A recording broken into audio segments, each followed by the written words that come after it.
بسم اللہ الرحمن الرحیم۔ جیسا کہ آپ کو ابھی بتایا گیا کہ قرآن کے حوالے سے روشن مستقبل کی موضوع پر گفتگو کرنی ہے۔ وہاں اعلان جس طرح سے ہوا تھا وہ تو گویا ہمارے محی الدین غازی صاحب کی زرخیز تخلیقی ذہن کا کمال ہے کہ انہوں نے درس قرآن کے بجائے ان سورہ روم کی جو ابتدائی چند آیتیں ہیں اس کی جو تھیم ہے اس کو عنوان و موضوع بنا کے اعلان کیا۔ اس سے گویا ایک آسانی بھی ہو گئی اور مفہوم بھی اس کا نکھر کر کے آ گیا۔ آئیے ہم سب یہ سورہ روم کی ابتدائی آیتوں کی تلاوت اور تشریح کے ذریعے امر الہی، نصرت الہی اور اس کی مشیت کو سمجھیں، تاکہ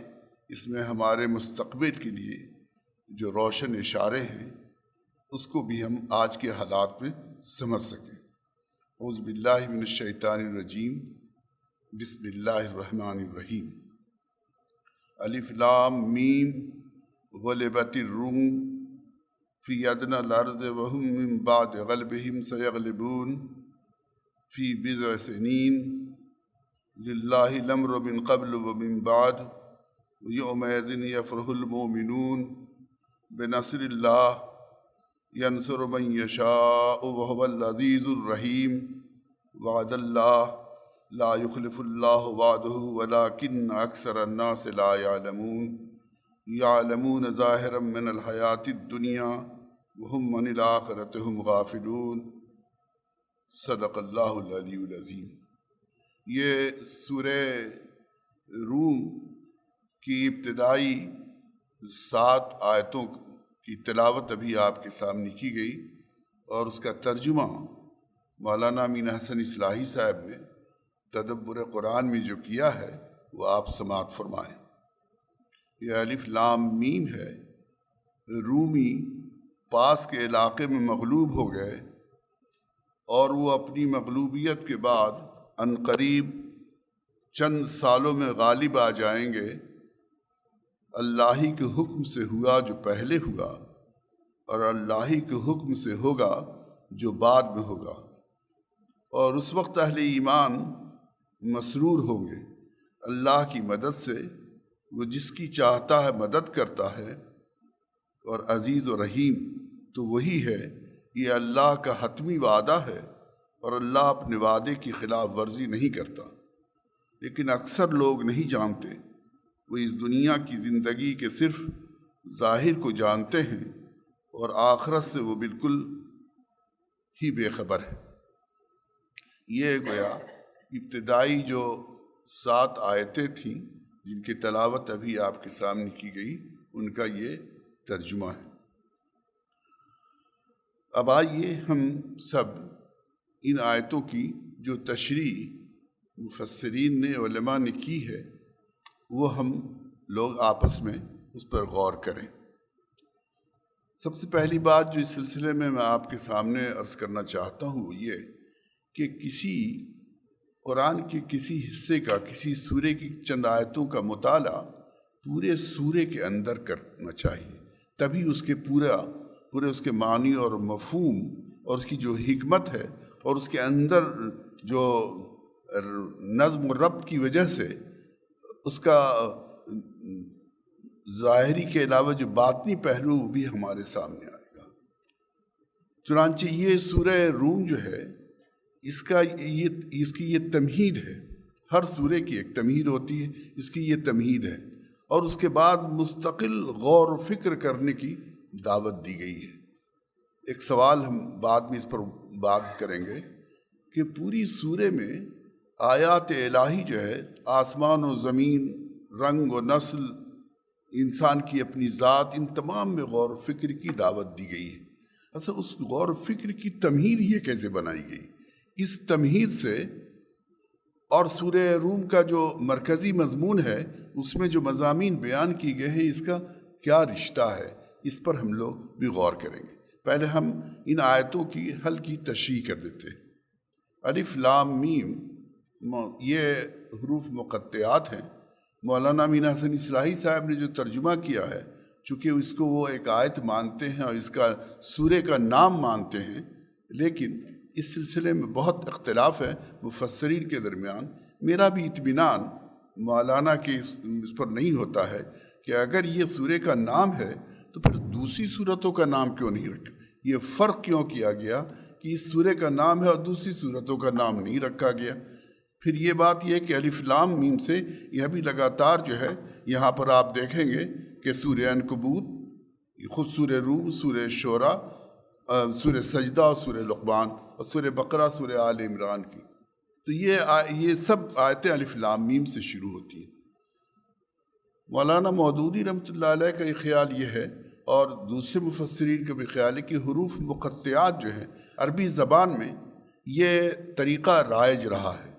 تو اس سے صاف معلوم ہوتا ہے کہ عرب اس سے واقف تھے، ان کے اشعار میں، ان کے کلام میں اس کی مثالیں دوسرے مفسرین نے دی۔ اس کا موقع نہیں ہے کہ اس کو یہاں اس محفل میں بیان کیا جائے۔ البتہ ایک بات اور ضرور ہے جو یہاں پر بعض اہل علم ہیں، ان کے سلسلے میں میں عرض کرنا چاہتا ہوں کہ حروف قرآن کی صورتیں ہر سورے کی اپنی ایک معنیاتی سطح ہوتی ہے، ہر ٹیکسٹ کی ایک معنیاتی سطح ہوتی ہے، ہر ٹیکسٹ کی ایک نحوی ترکیب ہوتی ہے، اور ہر ٹیکسٹ کا ایک صوتی آہنگ ہوتا ہے۔ یہ تینوں چیز مل کر کے کسی ٹیکسٹ کو بہت ادب پارہ بناتے ہیں۔ قرآن اپنے ادب کے اعتبار سے ہائیسٹ ادب ہے، اس لیے اس کی صوتی آہنگ بھی، اس کا معنیاتی سطح بھی اور اس کی نحوی ترکیب بھی اپنے اعتبار سے انتہائی اعلیٰ درجے کی ہے، اور یہ تینوں سطحیں مل جائیں یہ بہت مشکل ہے، انسانی بس کے اندر نہیں ہے کہ کوئی ٹیکسٹ وہ لکھے، کوئی ایسا کلام پیش کرے جس کی نحوی ترکیب، جس کی معنیاتی سطح اپنے زمان و مکان کے اعتبار سے اور اس کی صوتی آہنگ کے اعتبار سے بھی تینوں بلند ترین معیار پر ہو۔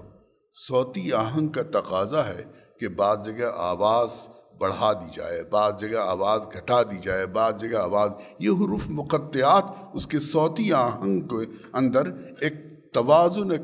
اور ایک آہنگ پیدا کرتا ہے۔ تو یہ بھی ایک پہلو ایسا ہے جس پر ہمیں غور کرنا چاہیے کہ یہ جو جن صورتوں میں حروف مقطعات آئے ہیں، جیسے شعر میں بعض ہم آواز کے لیے کرتے ہیں، اسی طرح یہ ہمارے صوتی آہنگ کو متوازن کرتا ہے۔ اور سب جانتے ہیں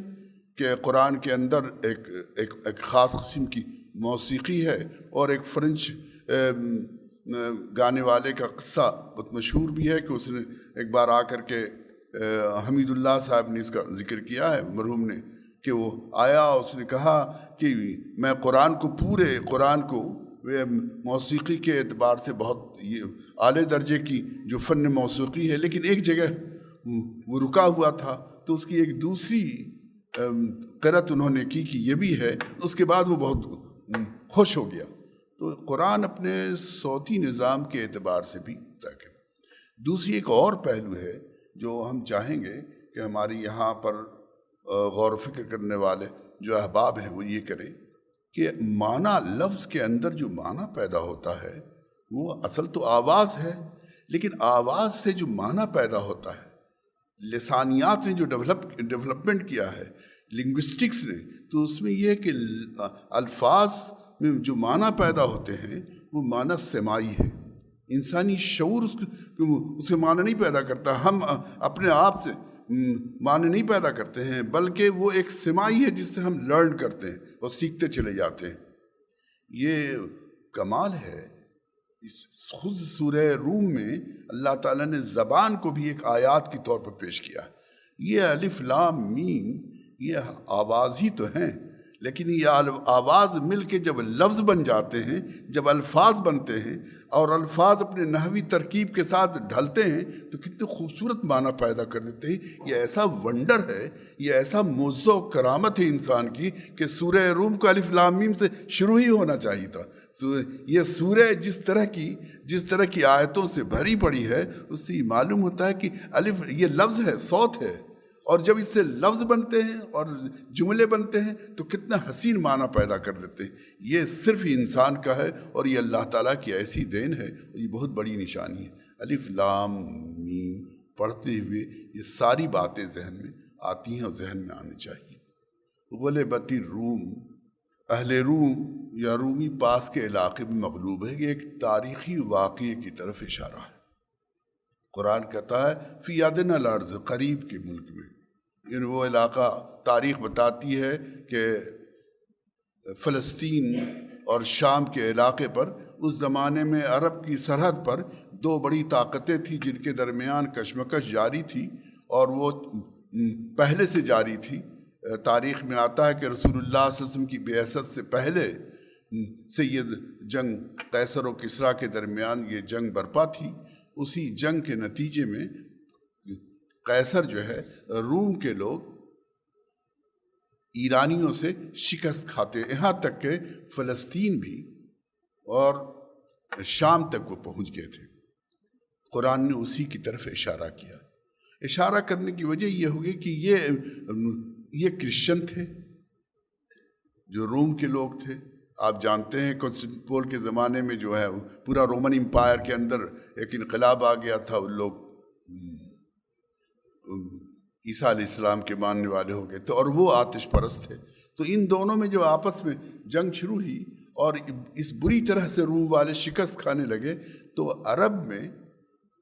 جو کشمکش حق و باطل کی یہاں برپا تھی رسول اللہ صلی اللہ علیہ وسلم کے مکے میں، تو مشرکین عرب یہ کہنے لگے کہ دیکھو تم کہتے ہو وہ بھی توحید کے ماننے والے، وہ بھی رسالت، وہ بھی آخرت، وہ بھی کتاب،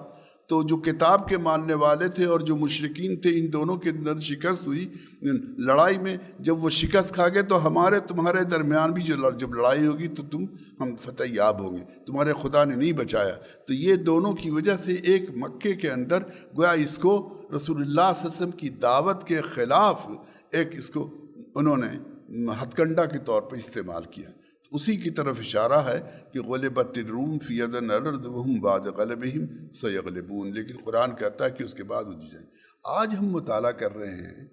آج ہم کس پس منظر میں مطالعہ کر رہے ہیں؟ آج ایک پس منظر کو تازہ کر لیجئے تاکہ روشن مستقبل کی جو اشارے ہیں اس کی ایک معنویت سمجھ میں آئے۔ آج بھی ساری دنیا کے اندر دو بڑی طاقتوں کے درمیان جنگ برپا ہے، اور تھرڈ ورلڈ کے اندر ٹھیک اسی طرح جس طرح مکے میں توحید کے علمبردار خود اپنے قریش کے لوگ آپس میں برسر پیکار تھے، اسی طرح عالم اسلام کے اندر بھی اقامت دین، اسلامی نظام، اسلامی حکومت حق کی کشمکش برپا ہے۔ اور اتفاق کی بات یہ ہے کہ یہ پوری کشمکش میں جو بڑی طاقتیں آپس میں لڑ رہی ہیں، ان میں سے بڑی طاقتوں کا ہاتھ کسی ایک کے سر پر رہتا ہے تاکہ وہ ترقی نہ کر سکے، تاکہ یہ چیزیں کامیاب نہ ہو سکے۔ ہم عرب بحاریہ کو بھی جانتے ہیں اور دنیا میں جو کچھ ہو رہا ہے اس کو بھی جانتے ہیں۔ تو گویا یہ ایک پس منظر ہے، جس پس منظر میں وہ پس منظر یہ تھا کہ دو بڑی طاقتیں لڑ رہی تھی۔ ایک طاقت جو ہے توحید، رسالت اور آخرت کو مانتی تھی اگرچہ اپنے آپ میں جتنے بگڑے ہوئے تھے، اور دوسری طرف مجوس تھے۔ یہ دو بڑی طاقتیں لڑ رہی تھی اور ایک طاقت ابھی ابھر رہی تھی، ابھی کشمکش اس مرحلے میں تھی کہ یہ جس زمانے میں یہ آیت نازل ہوئی اس زمانے میں حبشہ کی ہجرت واقع ہوئی تھی۔ اسی لیے مسلمانوں کی دلچسپیاں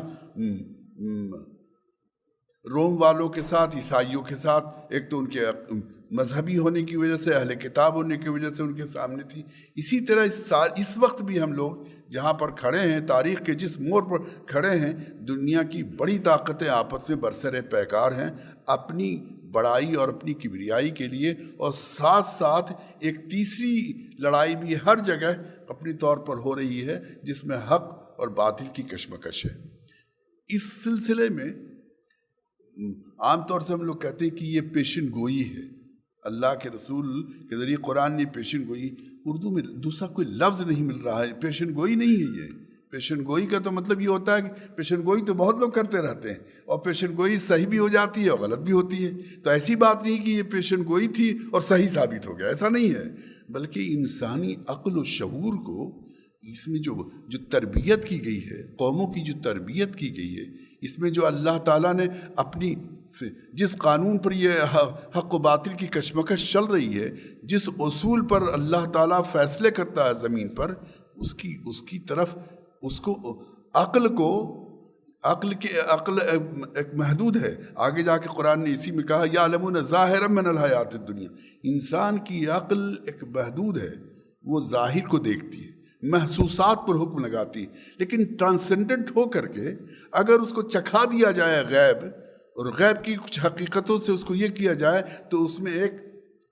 اللہ کے نور سے وہ دیکھنے لگتی ہے، پھر وہ عقل کے اندر وہ صلاحیت ضرور ہے۔ تو دراصل انسانی شعور کو یہ تربیت کی گئی ہے، اللہ تعالیٰ نے ایک واقعے کے پس پردہ ایک غیب کی حقیقت کو بتا دیا ہے، تاکہ انسانی شعور اس حقیقت کو کیچ کر سکے، اور آگے جو باتیں بتائی جا رہی ہیں وہ انسانی عقل اس کو ٹھیک سمجھ سکے۔ انسانی عقل اگر مادی سطح سے بلند ہو کے نہیں دیکھنے کی صلاحیت رکھے گی تو یعلمون ظاہرا من الحیات الدنیا ہو جائے گی، لیکن اس کی جو اس واقعے کے ساتھ غیب کو چکھا کر کے، غیب کو دکھا کر کے، انسانی عقل کو غیب کی حقیقت تھوڑے دیر دکھانے کے بعد اس کے اندر جو برہانی شعور آ جاتا ہے، اس کی وجہ سے وہ زندگی کی دوسری حقیقتوں کو جان لیتا ہے۔ تو یہ نہیں ہے کہ یہ اللہ تعالیٰ نے پیشن گوئی کی ہے اور یہ پیشن گوئی صحیح ثابت ہوگی، ایسی بات نہیں ہے، بلکہ اس میں جو انداز اختیار کیا گیا ہے وہ آگے ہم لوگ دیکھیں گے، وہ اس طریقے سے کہ معلوم ہو جائے کہ یہ پوری کائنات انسانی عقل فطری قانون سے ہم آہنگ ہو جائے اس کا،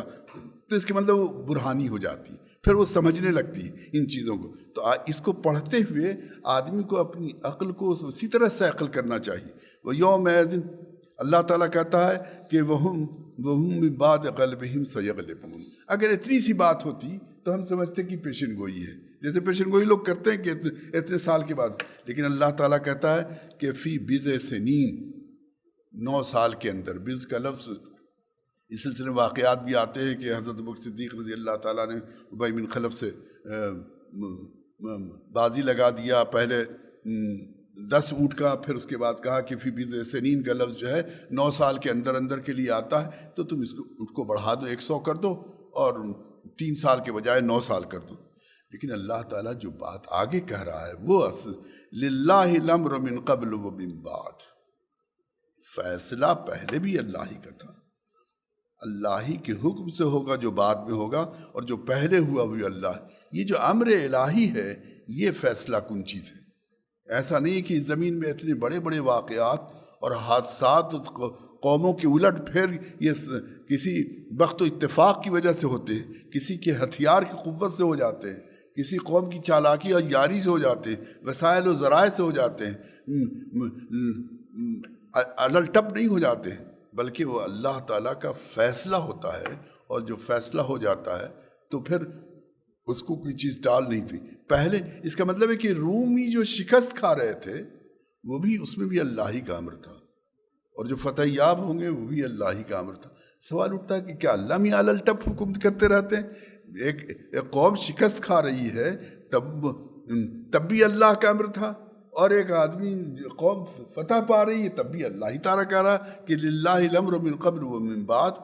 لیکن اللہ تعالیٰ آگے جا کر کی جو بات کہتا ہے کہ ایسی بات نہیں ہے، اللہ تعالیٰ کی جو مشیت اور اسکیم ہے وہ کچھ اخلاقی اصول، کچھ چیزوں کی پابند ہے، اور اس کے مطابق اس کی حکمت، واللہ عزیز، اللہ تعالیٰ نے اپنی ایک صفت یہاں پر بیان کی ہے، وَهُوَ الْعَزِيزُ الرَّحِيمُ، اس پوری اس کی رحمت ہے، اس کا قانون عدل ہے، اس کی رحمت ہے جس کی وجہ سے ایسا ہوتا ہے۔ معلوم یہ ہوا کہ پہلے روم والے اگرچہ اپنے آپ کو کتاب، اپنے عیسیٰ علیہ السلام کو مانتے تھے، لیکن عقائد اگر کھوکھلے ہو جائیں اور وہ اعمال سے خالی ہو جائیں، صرف رسمی ربط ہو کتاب الہی سے اور خدا سے، تو وہ چیز کام آنے والی چیز نہیں ہوتی۔ اخلاق و کردار جو ہے اس کے اوپر جو بنتا ہے وہ کام آنے والی چیز ہوتی ہے۔ ہم دیکھتے ہیں دنیا کی قوموں میں، اور خود ہم مسلمانوں میں بھی دیکھتے ہیں، خود اپنے ملک میں دیکھتے ہیں کہ مسلمان تاریخی اعتبار سے اتنی چوٹ کھاتے ہیں، اوپر نیچے ہوتے رہتے ہیں، کیسی کیسی مصیبتیں ان پر آتی رہتی۔ اس کے نتیجے میں جس طرح اور قومیں انتقام لینا چاہتی ہیں، ان کے اندر یا تو مایوسی ہوتی یا غم و غصہ ہوتا ہے، وہ کبھی یہ نہیں جانتی، کبھی یہ نہیں غور کرتی مسلمان قوم بھی کہ ہم جو شکست کھا رہے ہیں پیام، ہم چوٹ پر چوٹ کھا رہے ہیں، ایسے سنگین واقعات ہو رہے ہیں، جبکہ ہم اللہ کی کتاب رکھتے ہیں تو اس کا جائزہ نہیں لیتے کہ دراصل اپنی اصلاح کریں۔ اللہ تعالیٰ کی یہاں کھوکھلے عقائد، رسم و رواج کی پابندی اور اپنے آپ کو کسی رسول اور پیغمبر سے وابستگی کام نہیں آتی، اس کی بنیاد پر جو اخلاق و کردار اور ملک کو بنانے اور سنوارنے اور اجتماعی کردار، وہ اہمیت ہے۔ تو اللہ تعالیٰ کہتا ہے کہ پہلے بھی میرا ہی حکم تھا اور بعد میں بھی اسی کے حکم سے۔ امر کے سلسلے میں یاد رکھیے کہ اللہ تعالیٰ کے امر کے بارے میں ایک نوح علیہ السلام کے واقعے کی طرف ہم آپ کو اشارہ کریں گے۔ وہ تجرم بہم فی موج کالجبال ونادوا نوح ابنہ وکان فی معزل یا بنی ارکب معنا ولا تکن مع الکافرین۔ یہ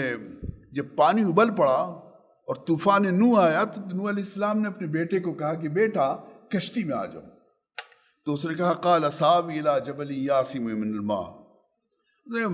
جیسے ہر آدمی سوچتا ہے کہ پانی ہے تو پہاڑ پر چڑھ جائیں گے تو بچ جائیں گے، کہا میں ابھی کسی پہاڑ کی پناہ لیتا ہوں، مجھے پانی سے بچا لے گا۔ کہا نہیں، قال لا عاصم اليوم من امر اللہ الا من رحم وحالم۔ یہ رحمت جو ہے اللہ کی، وہی بچا سکتی، یہ وہ نہیں ہے۔ جب اللہ کا فیصلہ آ چکا ہوتا ہے تو وہ فیصلہ نافذ ہو کر کے رہتا ہے، پھر خدا کی جو رحمت ہوتی ہے وہی کسی کو بچا دیتی، بس اس کشتی میں جو آئے گا وہی بچے گا۔ تو اللہ تعالیٰ کا جو امر ہے، امر الہی جب آ جاتا ہے تو پھر اس میں کوئی پھر اف بٹ نہیں ہوتا ہے۔ اللہ تعالیٰ نے یہ بات بھی کہی وَيَوْمَئِذٍ يَفْرَحُ الْمُؤْمِنُونَ، اور اس دن مسلمان بھی خوش رہیں گے، خوش ہوں گے، خوشیاں منا رہے ہوں گے۔ یہ دونوں بات، ایک بات تو یہ ہو سکتی، اللہ تعالیٰ یعنی جب روم والے فتح یاب ہوں گے تو چونکہ اس وقت یہ تالیاں بجا رہے ہیں مشرکین عرب کہ دیکھو مشرکین لوگ جیت رہے ہیں، فتح یاب ہو رہے ہیں، اس وقت ان کے اندر ایک خوشی ہوگی کہ صاحب اللہ ہماری رسول اللہ صلی اللہ علیہ وسلم نے جو بات بتائی تھی مستقبل کے سلسلے میں وہ ابھی واضح صاف ہو گئی، تو اس کے سچ ہونے پر ان کو بھی خوشی ہوگی، ان کی کامیابی پر خوشی ہوگی، اور یہ بھی کہ اللہ تعالیٰ کی نصرت ان کے ساتھ ہوگی اور یہ بھی کامیاب ہوں گے۔ بِنَصْرِ اللَّهِ يَنْصُرُ مَن يَشَاءُ وَهُوَ الْعَزِيزُ وعد اللہ لا يخلف اللہ وعدہ ولکن اکثر الناس لا یعلمون۔ یہ اللہ کا وعدہ ہے اور اللہ کا وعدہ جو ہے وہ حتمی ہوتا ہے، اس کی خلاف ورزی نہیں ہوتی۔ یعلمون ظاہرا من الحیات الدنیا وہم عن الآخرۃ ہم غافلون۔ یہ جو آخرت، یہ لوگ دنیا کی حیات دنیا کی ظاہر کو جانتے ہیں، خود حیات زندگی جو ہے دنیا اس کی بھی ایک حقیقت ہے، اس کو بھی نہیں جانتے۔ انسانی عقل کی نارسائی کی یہ کیفیت ہے کہ جب وہ آخرت کو سے غافل ہو جاتی ہے، جب وہ وحی الہی کے فیض سے محروم ہو جاتی ہے، تو وہ اقبال نے جو کہا نا کہ حد اس کے کمالات کی ہے برق بخارات، تو پھر وہ ایک مادی عقل جو ہے اس سے آگے کی چیزوں کو دیکھ نہیں پاتی ہے۔ چنانچہ یہ لوگ نہ تو آخرت ان کے سمجھ میں آ رہا، نہ آخرت پر یقین کرتے ہیں، جس کی وجہ سے دنیا میں نرم گرم کی حقیقت ان کو سمجھ میں آئے، اس کا امتحان سمجھ میں آئے، اور نہ حقیقت کو سمجھ رہے ہیں۔ یہ بھی بتایا اللہ تعالیٰ نے کہ یعلمون ظاہرا من وہم عن الآخرۃ ہم غافلون۔ یہ جو ہم کی تکرار ہے، بنی اسماعیل جو تھے ابراہیم علیہ السلام کے ماننے والے تھے، آخرت کا اس معنی میں انکار نہیں کرتے تھے جیسے کہ ہندو قوم کرتی ہے، بلکہ آخرت کا انکار وہ اس انداز سے کرتے تھے کہ جیسے کہتے تو تھے لیکن انہوں نے اس کے اس طرح گھال میل کر دیا تھا کہ اس کی معنویت ختم ہو گئی تھی۔ تو آخرت کا یقین نہ ہو اور وہی الہی کی روشنی نہ ہو تو آدمی بالکل انسان کی سطحی نگاہیں حقیقت کو نہیں دیکھتی۔ آج دنیا میں جو کچھ ہو رہا ہے، ہم چاہے ہندوستان میں، چاہے پورا عالم اسلام، چاہے ساری دنیا، ان پوری سب پر اگر ہم ان آیتوں کی روشنی میں اگر ہم نگاہ دوڑائیں تو ہم بالکل کہہ سکتے ہیں کہ مسلمان جب تک اپنے اخلاق و کردار کو درست نہیں کریں گے اس وقت تک اللہ تعالیٰ کی اس رحمت کے مستحق نہیں ہوں گے جس کا یہ وعدہ کیا گیا اس میں۔ اور جس دن وہ یہ کر لیں گے اور جہاں جہاں یہ گروہ کر رہا ہے وہاں کامیابی اور فتح نصرت یقینی ہے۔ مسئلہ جو کچھ ہے وہ دراصل خود جو مسلم امت ہے، مسلم امت کی اپنی اصلاح، اس کی درستگی اور بہتری کا ہے۔ یہ جو تحریک اسلامی ساری دنیا میں ہے وہ دراصل اسی کی طرف امت کو بلا رہی ہے۔ ہم ہر جگہ مسلمانوں کو یہی بات کہتے ہیں کہ مسلمان اگر اپنے کو صرف نام کی مسلمان کہیں گے تو پھر قومی کشمکش میں جو کچھ وہ کریں کوئی حاصل و کوئی فائدہ نہیں ہونے والا ہے، لیکن وہ اگر اپنی اخلاقی اور ایمانی تربیت کر دیں تو وہ اللہ تعالیٰ کی نصرت اور مدد کے مستحق ہیں۔ اللہ تعالیٰ آج بھی زندہ ہے، آج بھی اس کا قانون وہی ہے، کل بھی زندہ تھا اور کل بھی اس کا قانون یہی تھا۔ یہ اٹل قانون ہے۔ یہ اس روشنی میں عقل کی کو اللہ تعالیٰ نے ایک نئی تربیت کی، اور اب اس کے بعد کہا اولم یتفکروا فی انفسہم۔ انسانی عقل کی جو تربیت ماں بات طبیعتی حقیقت کو بتا کر کے ایمان کی وجہ سے، ایمان باللہ کی وجہ سے، قرآن پر ایمان کی وجہ سے مومن کی عقل کے اندر یہ قوت ہوتی ہے، یہ صلاحیت ہوتی ہے کہ وہ قانون فطرت کو اسی تیقن کے ساتھ اخذ کر سکے جس تیقن کے ساتھ وہ اور چیزوں کو دیکھتی ہے، اور اس کے نتیجے میں اس کا ایمان بڑھتا بھی ہے، اس کی قوت بھی حاصل کرتی ہے۔ تو ہم اگر ان آیتوں سے صحیح نصیحت حاصل کرنا چاہتے ہیں تو ہمیں ایک تو قرآن اور عقل کا جو رشتہ ہے وہ بھی کرنا ہوگا، اور اس میں جو اللہ تعالیٰ نے امر الہی، وعد اللہ، نصرت، اللہ کی نصرت، اللہ کی مشیت، ان سب کا جو ذکر کیا ہے اس کو سمجھنا ہوگا۔ اور وہ هو العزیز الرحیم، اور اس کے سارے فیصلے اس کی صفت عزیز اور رحیم کے ساتھ ہیں، یعنی وہ عدل اور رحمت کے ساتھ فیصلے کرتا ہے، اور جب فیصلے کرتا ہے تو وہ نافذ ہو کر رہتا ہے۔ قوموں کی ہتھیار، وسائل و ذرائع کچھ کام نہیں آتے ہیں، اور یہ ہم سب لوگوں کو آج کے دور میں بھی سمجھنا چاہیے۔ امریکہ، روس، بڑی طاقتیں جتنی ہیں، ساری دنیا میں ٹیکنالوجی کی طاقتیں جو کچھ بھی ہیں اپنی جگہ صحیح، لیکن اگر اللہ تعالیٰ کے حکم کے مطابق اللہ تعالیٰ جس کو چاہتا ہے کامیاب کر دیتا ہے، لیکن جس کو چاہتا ہے سے مراد یہ ہے کہ اس کی مشیت عدل، انصاف، اخلاق کی پابند ہے، اور اس نے یہ اپنا اصول ہے، اس کی سنت بنا لیا ہے۔ وآخر دعوانا الحمدللہ رب العالمین۔